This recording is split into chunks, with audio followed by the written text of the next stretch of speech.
হ্যাঁ, আমরা একটু এই মুশফিকুর রহমান মিনারের যে বক্তব্য এই বিষয়ে যে আক্রমণাত্মক জিহাদ জিনিসটা সম্পর্কে সে স্বীকার করে আসলে। সে অস্বীকার করে না। সে বলে যে হ্যাঁ, আমাদের ধর্মে এইভাবে জোরপূর্বক করাটা এটা কল্যাণের জন্য তারা করে। হ্যাঁ? মানে কাফেরদের কল্যাণের জন্য তারা এগুলা করে। তো আমরা একটু শুনি হুম। মুশফিকুর রহমান মিনার কি বলে শোনেন। এই যে সূরা আনফালের আয়াত, জিহাদের আয়াত, ঠিক আছে? তোমরা তাদের সাথে লড়াই করো যতক্ষণ না ফিতনার অবসান হয় এবং দিন পূর্ণরূপে আল্লাহর জন্য হয়ে যায়, ঠিক আছে? এই আয়াতটাও নাস্তিক মুক্ত মানার অনেক দেখায়, অবশ্যই কোরআনের আয়াত সত্য। এর তাফসিরে শেখ আব্দুর রহমান আস-সাদি, তিনি কিন্তু কোনো ছক্কু মোল্লা না, তিনি শেখ মোহাম্মদ ইবনে সালেহ আল উসাইমিন রহিমাহুল্লাহর উস্তাদ, ঠিক আছে? অনেক বড় একজন আলেম এবং একজন মুফাসসির। তিনি এটা তাফসিরে বলেছেন, এখানে আল্লাহ তার জিহাদের উদ্দেশ্য বর্ণনা করেছেন, কাফিরদের রক্ত ঝরানো বা তাদের সম্পদ কিনে নেয় এর উদ্দেশ্য নয়, ঠিক আছে? এটা কিন্তু কোনো মডারেট আমেরিকান স্কলারের কথা না কিন্তু, ঠিক আছে? বলা হচ্ছে জিহাদের উদ্দেশ্য কাফিরদের রক্ত ঝরানো বা তাদের সম্পদ কিনে নেওয়া নয়, বরং এই উদ্দেশ্যে দিন অর্থাৎ ইবাদত শুধুমাত্র আল্লাহর জন্য হয়ে যায় এবং আল্লাহর দিন অন্য সকল দিনের উপর প্রবল হয়। আর যা কিছু এর বিরুদ্ধে যায় সেগুলোকে দমন করা, হোক তা শিরক বা অন্য কিছু, যাকে আয়াতে ফিতনার কথাটি দ্বারা প্রকাশ করা হয়েছে। তবে দেখেন, যদি এই উদ্দেশ্য অর্জিত হয়ে যায় তাহলে যুদ্ধ বা হত্যা চলবে না, ঠিক আছে? তাহলে যুদ্ধ বা হত্যা চলবে না, একদম কিন্তু পরিষ্কার। তাফসীরে সাদি পৃষ্ঠা 98 এই আয়াতে তাফসীর এটা আছে। আরো দেখেন, যেসব কাফির সাথে আমরা জিহাদ করি এর দ্বারা তো তারাই উপকৃত হবে। হ্যাঁ, মানে এখনটা প্রশ্ন আসতে পারে, আরে মুসলিমরা তো যুদ্ধ করবে কেন, ঠিক আছে? তো দেখেন, এটা উত্তর হচ্ছে যে এই যে এটা করা হয় দিন প্রতিষ্ঠার জন্য, এর দ্বারা কিন্তু তারাই উপকার লাভ করে। মুসলিমদের মনে কিন্তু উপকারটা মাথায় থাকে যে তারা নাজাত লাভ করবে, তারা জাহান্নামের আগুন থেকে রক্ষা পাবে। এই জিনিসটা কিন্তু মুসলিমদের মাথায় থাকে এটা করার জন্য। নিজে যে গনিমত নিয়ে বড়লোক হবে এইটা মাথায় রেখে কেউ যদি জিহাদ করে, কেউ যদি হত্যা করার জন্যই হত্যা করতে চায়, তাহলে ওইটা কিছুই হবে না, সে আল্লাহর কাছ থেকে কোনো প্রতিদান পাবে না। তাহলে আচ্ছা, কিউরিয়াস আচ্ছা, ভাই আপনি কি বুঝতে পারছেন তো যে হ্যাঁ, হ্যাঁ, কাফেরদের কিন্তু মানে এখানেও আমি সুবিধার দেখতে জন্য পাচ্ছি একটু কাফের ঘুরিয়ে পেঁচিয়ে বলার প্রবণতা মনে হলো। যেমন দেখেন এখানে একটা ইন্টারেস্টিং জিনিস, যে যদি এই উদ্দেশ্য অর্জিত হয়ে যায় তাহলে কোনো যুদ্ধ বা হতে চলবে না, কিন্তু হাদিসে কিন্তু আছে যতক্ষণ পর্যন্ত একজনও লা ইলাহা না, ইল্লাল্লাহ না, না বলবে না, তার না, বিরুদ্ধে কিন্তু কেতাল করা যাবে। উদ্দেশ্যটা কি?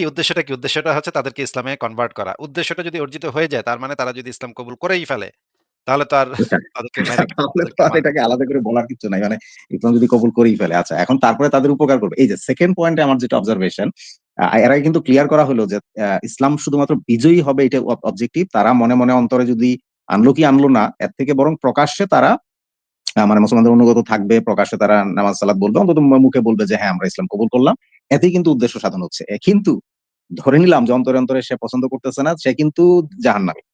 সো তাদের আসলে উপকার কোত্থেকে হলো? মানে জোর করে আমি একজনকে বললাম। মানে একজনকে জোরপূর্বক ইসলামে মানে মানে ইসলামে কনভার্ট করলেন অথবা সে ইসলামে কনভার্ট হতে চাইল না। সে বলল যে, "না ভাই আমি আমার ধর্মেই ভালো আছি। আমি ইসলাম নিব না।" তখন তাকে মাইরা ফেললেন। অ্যান্ড এটাতে মানে এ সে তার তো কি জাহান্নামেই নাজাতটা থাকলো। হইলো? তার নাজাতটা কি হইলো? এটা তো আমি বুঝলাম না ভাই। আমার আহ, তো মাথায় ঢুকলো না। না, আচ্ছা ভাই মুশফিক মিনারের ইয়াতেও আমি মানে অনেস্টির একটু অভাব দেখা যাচ্ছে আসলে, মানে একটু ঘুরায় পেঁচায় বলার ব্যাপারটা। ভাই ঘুরায় পেঁচায় না বলে যদি সরাসরি এই কথাগুলা বলে, হ্যাঁ? তাহলে কি হুম। মনে করেন একটা জুতা মাটিতে পড়বে। তখন তো সবাই মানে মুসলিমরা এসে জুতা পেটা করবে এটারে। হ্যাঁ, হ্যাঁ, বলবে যে, "তুই ডেফিনেটলি। এটা ইসলামের নামে এগুলা কি বানায় বলস?" তাই না? কোরআন হাদিসে আসলে জেনুইনলি যেগুলা আছে সেগুলা বললে মুসলমানরা আইসা তাকে পিটায় যাবে যে, "তুই কোরআন হাদিস বিরোধী কথা বলছস।" আচ্ছা আমরা শুনি শেষটুক শুনি আমরা। বলা হচ্ছে যে এর দ্বারা তো তারাই উপকৃত হবে, আমরা তাদের সাথে সংগ্রাম করে তাদের বিরুদ্ধে লড়ি যাতে তারা আল্লাহর মনোনীত দিনের মধ্যে প্রবেশ করতে পারে, যা তাদেরকে ইহকাল এবং পরকালে নাজাতের দিকে বলে যায়। আল্লাহ তাআলা বলেছেন, দেখেন তোমরাই সর্বোত্তম জাতি, মানব জাতির কল্যাণের জন্য তোমাদের উদ্যোগ করানো হয়েছে, ঠিক আছে? মানব জাতির কল্যাণ উড়াইয়া দেওয়ার জন্য উদ্যোগ করানো হয়নি, কিন্তু কল্যাণের জন্য। বলা হচ্ছে তোমরা সৎ কাজের আদেশ করবে। আচ্ছা, কিউরিয়াস ভাই নিশ্চয়ই বুঝতে পেরেছেন যে মানব জাতির কল্যাণের জন্য ওনারা আগ বাড়ায় গিয়ে কাফেরদেরকে মাইরা পিটায়া তাদেরকে হুম। ইসলাম গ্রহণে বাধ্য করে। এটা কিন্তু ওনারা নিজেদের ব্যক্তিগত কিন্তু কোনো লোভ লালসা ওনাদের না। ওনারা কিন্তু একদম নিঃস্বার্থভাবে মানে কাফেররা যেন জান্নাতে যেতে পারে। এইজন্য ওনাদের কত কষ্ট করতে হয় চিন্তা করেন এবং ওনাদের নবীরও কত কষ্ট করতে হয়েছে এবং ওনাদেরও কত কষ্ট করতে হয় যুগে, যুগে শুধুমাত্র কাফেরদের দিকটা চিন্তা করে কাফেররা যেন জাহান্নামে আবার না পড়ে টরে এজন্য ওনারা গিয়ে তাদেরকে মাইরা পিটায় ইসলামে আনে এবং যদি আসতে না চায় তাহলে তো মেরেই ফেলে। যদি তারা ইসলাম কবুল করতে না পারে তাহলে জাহান্নামে পাঠায় দেয়। কত সুন্দর বিধান, তাই না? তো ভাই হুম। আমার তো মানে আবেগপ্রবণ হয়ে যাচ্ছে তার কথা শুনে যে আমাদের জন্য তার এত মায়া, এত মহব্বত আমরা কাফেরদের জন্য আমাদের কাফেরদের জন্য এত মহব্বত তার মনে যে আমাদেরকে যেভাবেই হোক ইসলামে আনার জন্য ওনারা আমাদেরকে মাইরা পিটায়া আ জবাই-টবাই করে ওনারা ইসলামে নিতে চায়, তাই না? হুম। আচ্ছা, ঠিক আচ্ছা, আছে এই পরে এই এই এই রাইট আপটার এটা লাস্টের দিকে একটা জিনিস দেখা যাচ্ছে যে এই কথাটা অনেক জায়গায় শোনা যায় যে জিহাদের প্রকারভেদ, তার মধ্যে একটা প্রকারভেদ হচ্ছে জিহাদুন নফস, মানে নিজের নফসের বিরুদ্ধে। আচ্ছা, এই যে কেতাল বা জিহাদ এগুলো তো পরিষ্কার যুদ্ধ, মানে কাফেরদের বিরুদ্ধে। এখানে মানে নিজের অন্তরের বিরুদ্ধে জিহাদ আসলে এগুলো তো ঠিক ওই কেতাল বা এগুলোর সাথে কোনো সম্পর্কই নেই। মানে এই হ্যাঁ, বর্ণনাগুলো এগুলোর সাথে আনাটা কি মানে একটু লাইট করে বর্ণনা করার চেষ্টা কিনা? ওগুলো পরবর্তী সময়ে আলেমরা জিনিসগুলাকে একটু লাইট করার জন্য, একটু হালকা করার জন্য, এই কোপাকুপি হ্যাঁ, হ্যাঁ। এগুলা থেকে আম ইয়া করার জন্য বিভিন্ন ধরনের ব্যাখ্যা বিশ্লেষণ ঢুকাই দিছে। যদিও ওই ব্যাখ্যা বিশ্লেষণ ওইগুলার কিছু দলিল প্রমাণও কিছু তারা দেখাইতে পারবে যে এটা দ্বারা আসলে এটা বোঝানো হয়েছে। হুম। কিন্তু, বাট সেটা তো আসলে আলাদা কিন্তু জিনিস। মানে একজন হ্যাঁ, মুসলমান হইলো সে যে শয়তানের বিরুদ্ধে, নফসের বিরুদ্ধে। বাট আসলে আমরা তো আলোচনা করতেছি একদম কিতাব পরিষ্কার যেটা কিতাব কাফেরদের হ্যাঁ। বিরুদ্ধে যে যে অ্যাটেম্পট টা। যেই কোরআনে যে আয়াতগুলা এবং হাদিসে যে আয়াতগুলাতে একদম কিভাবে কাটতে হবে তাদেরকে সেগুলা বর্ণনা করে দেয়া আছে। এখন যদি হুম, আপনি রাইট। যদি শুধু নফসের জিহাদটাই যদি এখানে ব্যাখ্যাটা ঢুকান, তাইলে হুম। প্রবলেমটা হচ্ছে নফস দিয়া তো ভাই আপনি কাফেরদের হাত পা কাটতে পারবেন না, তাই না? নফস দিয়া হ্যাঁ, হাত পা সেটাই। কাটবেন কেমনে? তখন তো মানে এটা এটা তো সেন্স নিজের মেক করে সাথে না। নিজের যুদ্ধ। হ্যাঁ, এটা তো এটা তো আসলে আর তখন একদম আর ওই জিহাদের সংজ্ঞাটা যদি এখানে ঢুকায় দেন আপনি, তখন তো এই পুরা আয়াত বা পুরা হাদিস কোন সেন্স মেক করবে না যে আপনি কেমনে গলা কাটবেন? মানে নফসের সাথে যুদ্ধ করে আপনি কেমনে কাফেরদের গলা কাটবেন? এটা তো সম্ভব না। তো ওইখানে প্রিসাইজলি যে জিনিসগুলো বলা আছে, উনারা অনেকেই আছেন যেগুলো স্বীকার করেন। আমরা আরেকটু শুনি কি হুম। বলে শুনি। অসৎ কাজ নিষেধ করবে, আল্লাহর প্রতি বিশ্বাস স্থাপন করবে। সূরা আলে ইমরান ১১০। দেখেন সূরা বুখারী মানে সহিহ বুখারী, এখানে দেখেন আরো অনেক কিছু বলা হয়েছে। তো যখন আপনাকে আরেকটা জিনিস দেখাই, এখানে যে জিনিসটা বলা হয়েছে যে লা ইলাহা ইল্লাল্লাহ বলা ছাড়া যুদ্ধ করা, এটার দ্বারা বলা হচ্ছে কাফিরদের সাথে যে আক্রমণাত্মক জিহাদ, সেটার বিধানটা এখানে বলা হয়েছে। যে একজন মুসলিম শাসক সে হচ্ছে কাফির ভূখণ্ডে তিনি আক্রমণাত্মক জিহাদ করেন আগে। তাদেরকে ৩টা অপশন দেওয়া হয়, ইসলাম গ্রহণ, জিজিয়া প্রদান অথবা যুদ্ধ। ৩টা অপশন দেওয়া হয়। এরপর সেই রাষ্ট্রের সাথে মুসলিম রাষ্ট্রের যুদ্ধ হয় এবং যুদ্ধটা সৈন্যবাহিনীর মধ্যে সীমাবদ্ধ থাকে এবং তাদের নারী শিশু তাদের এই যে মিথ্যা কথা বলল। এই যে সৈন্যবাহিনীর মধ্যে সীমাবদ্ধ থাকে। আচ্ছা। তাহলে নারী এই শিশু যে মিথ্যা কোত্থেকে আসলো? আচ্ছা। মিথ্যা কথা বলল না, সৈন্যবাহিনীর হুম, ভিতরে সীমাবদ্ধ থাকে না। এটা মিথ্যা কথা। আমরা পরে শুনি হুম, কি বলে। হত্যা করা হয় না।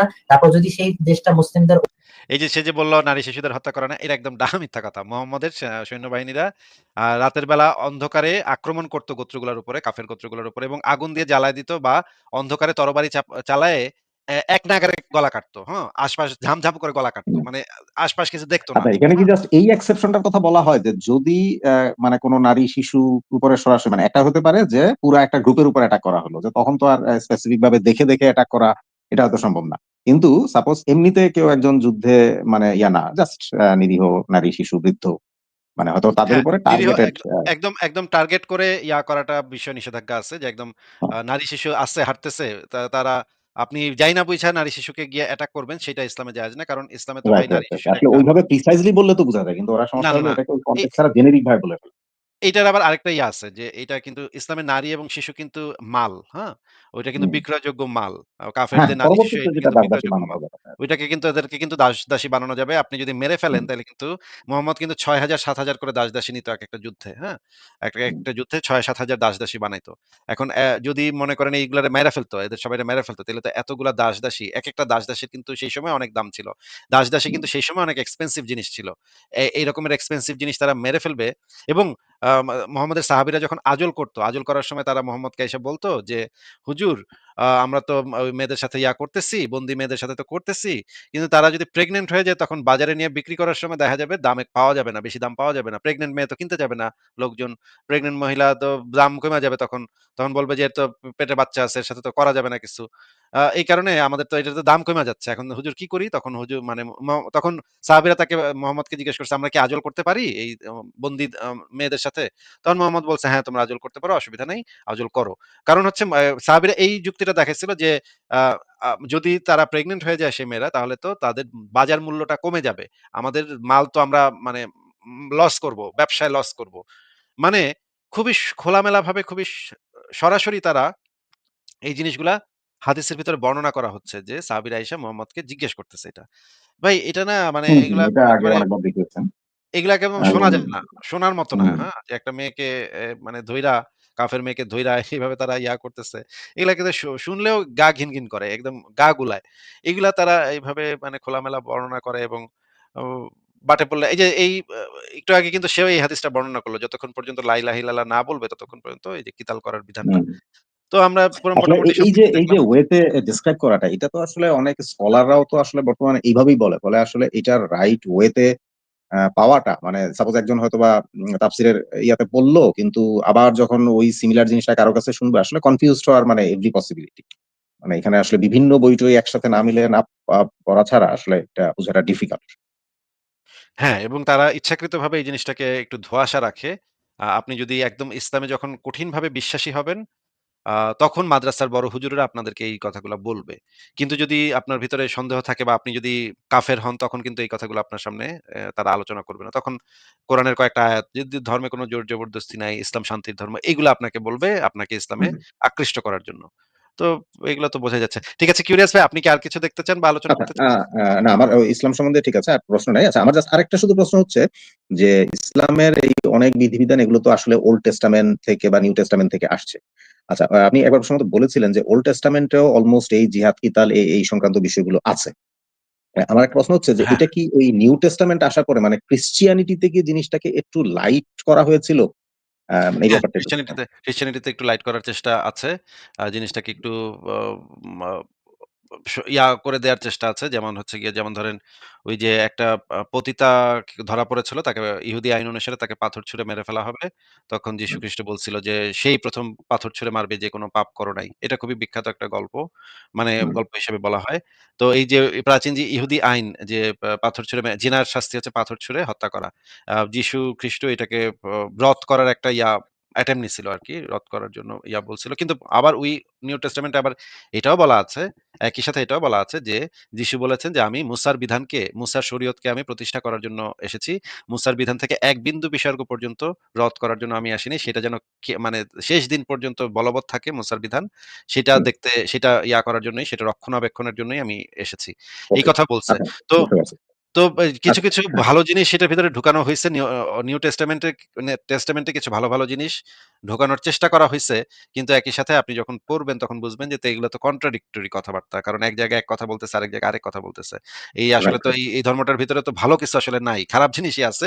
কিন্তু হুম। একটু সুন্দর করে উপস্থাপন আরকি শুধুমাত্র। আচ্ছা, আরেকটা কন্ট্রাডিকশন যেটা আমার অবজারভেশন যে ইহুদিদের ব্যাপারে যে জিনিসটা শোনা যায় যে তারা শুধুমাত্র মানে তাদের তো আসলে বনি ইসরাইল মানে তারা ওই তাদের নিজেদের বংশধারার মধ্যেই ইহুদি ধর্মটাকে সীমাবদ্ধ রাখতে ইন্টারেস্টেড। মানে তারা সাধারণত ওই যে দাওয়াত দিয়ে বা কাউকে ফোর্সফুলি কনভার্ট করা এটা কি তাদের ওই ওল্ড টেস্টামেন্টের সাথে আসলে কনফ্লিক্টিং? যে মানে ইসলামে যেরকম যে উম অন্যদেরকে না, একটা বাধ্য করে না, ওল্ড টেস্টামেন্ট এর সাথে কনফ্লিক্টিং না। কারণ হচ্ছে গিয়ে তারা হচ্ছে প্রতিশ্রুত জাতিসত্তা, ঈশ্বরের দ্বারা প্রতিশ্রুত জাতিসত্তা হুম। হিসেবে তারা নিজেদেরকে আচ্ছা, দাবি করে। তাহলে এটা মানে যেটা কন্ট্রাডিক্টরি লাগে যে তাহলে কি তাদের যেসব ওই যে জিহাদ কিতালের যেসব বিধান-টিধান আছে, যদি তারা ফোর্সফুল কনভার্সন বা এই ব্যাপারটা ফলো না করে, তাহলে আসলে তাদের বিধানটা আসলে কেমন ছিল? এটা আমার একটু জানার ইয়ে ছিল। তাদের বা বিধান আপনার হচ্ছে জানার গিয়ে এই যে তাদের বিধান তো ওই অঞ্চলে ওই যে যেমন ধরেন গনিমতের মাল নেয়া বা তাদেরকে হত্যা করে ফেলা। সেই ওল্ড টেস্টামেন্টে যে জিনিসগুলো আছে যে তাদেরকে হত্যা করে ফেলার কথা বলা আছে। তাদেরকে যে কনভার্ট করা, ইহুদি ধর্মে কনভার্ট করা, এই জিনিসগুলা সেখানে সেভাবে নাই। কিন্তু এক আচ্ছা, ঈশ্বরকে মেনে নেয়ার একটা কনসেপ্ট ওইখানে আছে। এক ঈশ্বরকে যদি তারা মেনে নেয়, কিছু, কিছু ক্ষেত্রে তারা এই জিনিসগুলা থেকে, কিন্তু ভাই ওই রেফারেন্স গুলা তো ওল্ড টেস্টামেন্টের, সেই রেফারেন্স গুলা তো এই মুহূর্তে আমার হাতের কাছে নাই। আমি রেফারেন্স ছাড়া তো যেহেতু আমরা আলোচনা আচ্ছা, করতে বুঝতে পারছি। যদি উৎসাহী আপনি হই না। সময় পান তাহলে এটা নিয়ে হয়তো একটু ক্লারিফাই করতে পারেন। কারণ অনেকের মধ্যে এই কনফিউশনটা হয় যে তাদের এখানে যদি কিতালের বিধান থাকতই, তাহলে আসলে তারা ফোর্সফুল কনভার্সন বা এইসব থেকে কিভাবে ডেভিয়েট হলো? অ ওইগুলা আছে। ফোর্সফুল কনভার্সন ও আছে অন্যভাবে। আমি আপনাকে পরে একসময় হুম, ওই ভার্স গুলা বের করলে তখন ওই জিনিসগুলো ভালোভাবে বোঝা যাবে। এই মুহূর্তে আমার আচ্ছা, কাছে আচ্ছা। নাই। আমরা আরেকদিন আলোচনা করব সেগুলো নিয়ে। কিউরিয়াস ভাই, তাহলে হুম, আজকে আপনাকে আমরা বিদায় জানাই। ভালো থাকেন আপনি। হ্যাঁ, ওকে, ওকে। Sure, sure. ভালো থাকবেন। ঠিক আছে, তাহলে আপনাকে বিদায় জানাচ্ছি। পরের